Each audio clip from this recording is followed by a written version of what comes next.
We have these certain things in life we're taught to think are beautiful. We see a beautiful person or something beautiful, right?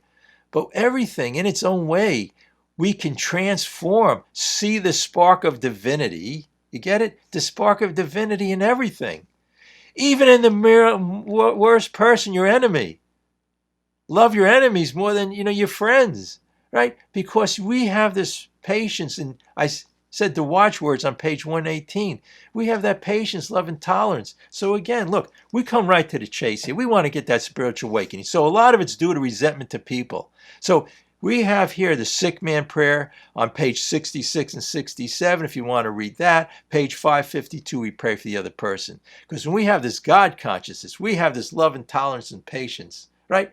Look, you talk about in this program, what is it? Step 8, you go and make amends to people. You make a list of whatever it was and go to step 9. Look, this is the thing with making amends. When you have the spiritual awakening, that's why we do all the other steps first. When you go and you see somebody, they'll see the difference. I read how when Ebby came in the room and Bill was there, Bill didn't even recognize him. His eyes lit up. Or when Bill was in the Townsend Hospital in New York City, and he's Dr. Silkworth didn't recognize him. He said, I didn't recognize the man. He was in there twice before. I didn't even recognize him. So when you want to make amends to somebody, just have the spiritual change, and in a minute, they'll see in your body language and the way you look at them, they'll try to push your buttons. You'll just sit there and smile. You'll have that patience, love, and tolerance. This whole perception change, this whole change is through these steps, but it's a basis of all religions and all philosophies is about getting out of the self, right? That's the whole idea of this. Be reborn. On page 63, we have the third step prayer. But I don't want, so anyway, but here we go. Go on to page 55 and we agnostics.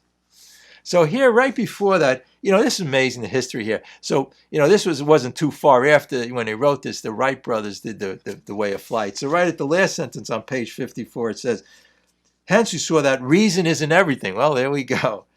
Neither is reason as much of it used to entirely dependable. Wow, I guess they're right there. I know for sure in my life.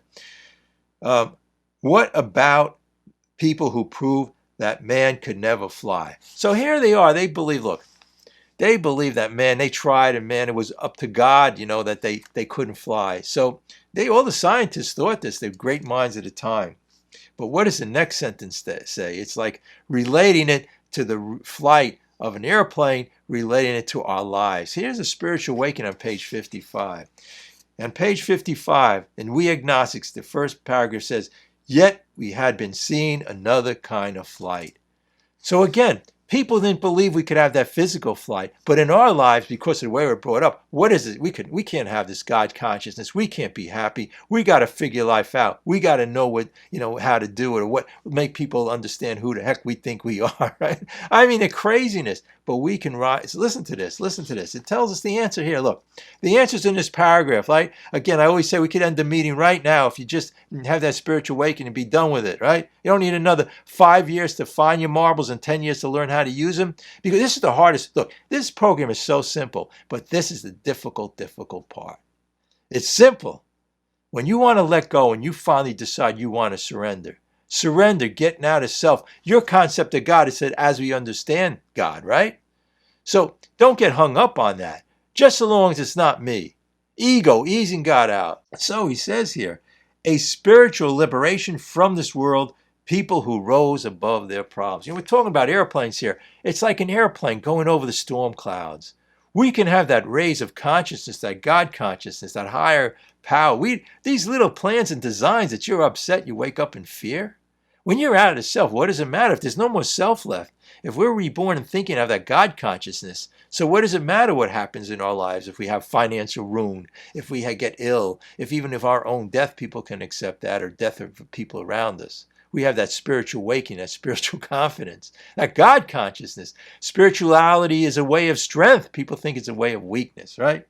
You ever see a 200-pound muscle man or whatever? In the mind could be a lot of weakness there, I mean, when people get fearful, they get angry, and they try to show how, great they are. They're going to get angry at somebody and assert themselves. That's a way of weakness.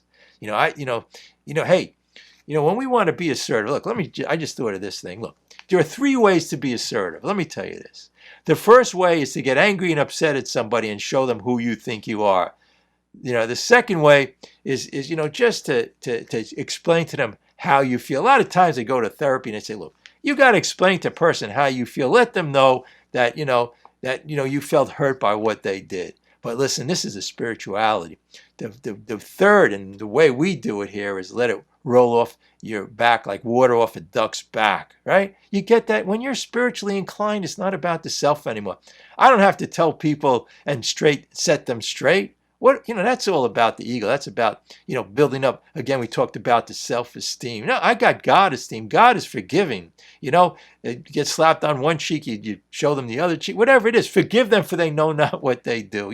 We have that perception change about life. It is so exciting. Then all of a sudden the world opens up to us and we get out of our addictions, right? Oh man, addictions, that's the real prison, right? Alcohol, drugs. What it does, hey, the ego loves that. It loves that. Hey, if I have a bigger plate of food, I know where happiness is. It's but it's momentary pleasure. It's not happiness.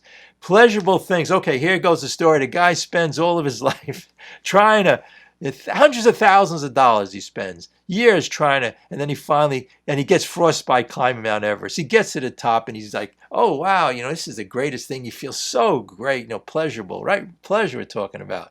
But on the other side of pleasure is pain. On the way home, he argues with the taxi cab driver, has an argument with his wife. But worst of all, he goes on the internet and some other guy climbed Mount Everest 7 times. So how much pain is there? Of course, his perception was about the self. Anybody rich and successful, that's why it's difficult for them to be happy. Any success we have in life, or we try to have, how miserable are we? You get a promotion at work, you're going to want another one. You get a raise, you're going to want more.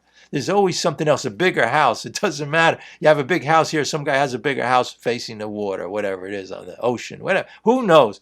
So there we go. We find the real joy and happiness is here. If you want to be joyful. So anyway, the guy at the lecture said, the guy, leading the lecture he goes, hey, look, I could be just as happy on my couch as this guy who climbed Mount Everest. I can have that joy. But not only that, it's lasting joy.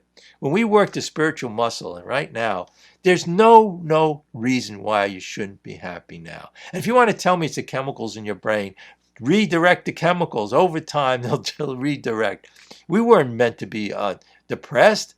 We were meant to be happy. We weren't meant to be anxious. Here's something I'll convince you, if nothing else will. Here's something that's going to be transformative in your life. You're worried about, say you have fear, your anxiety, right? So how many people, let's take an example. You ever some people go to scary movies. They go, oh, I love it. I love that feeling, But some of us here are afraid of our own, everyday things. How about the guy who who jumps out of an airplane in a parachute, and they go to these scary rides or whatever they do? To them, that's exhilaration. They love that. It's a perception.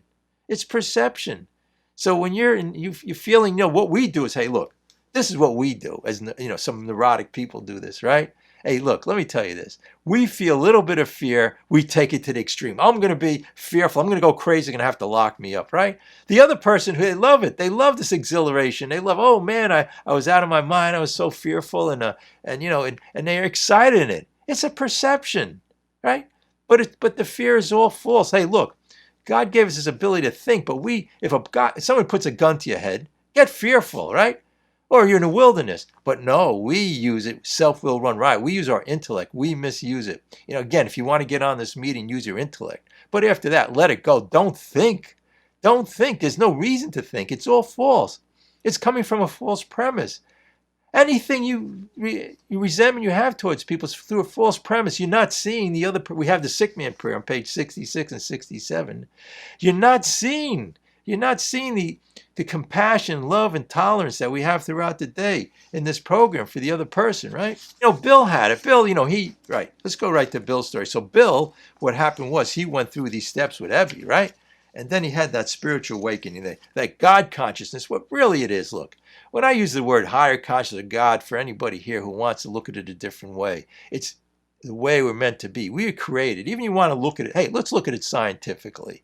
Scientifically, if you look at the body, how miraculous it is, how the planets go around and they're in alignment, whatever, right? The Earth isn't going anywhere. It just goes around, right? So look, this is the story here. We were made, if you want to look at through evolution, we were made to be happy. Look, the way I know that is look at a dog or a cat, right? They're just happy. The best day they say of a dog's life is every day. But we, and look at little children. No, we took it upon ourselves. We're going to figure this out, right? How's that working out for you? But anyway, get that spiritual awakening right now. But anyway, so Bill says on page 15, and around the 3/4 of the way down, the joy of living we really have even under pressure and difficulty, right? So let me tell you this.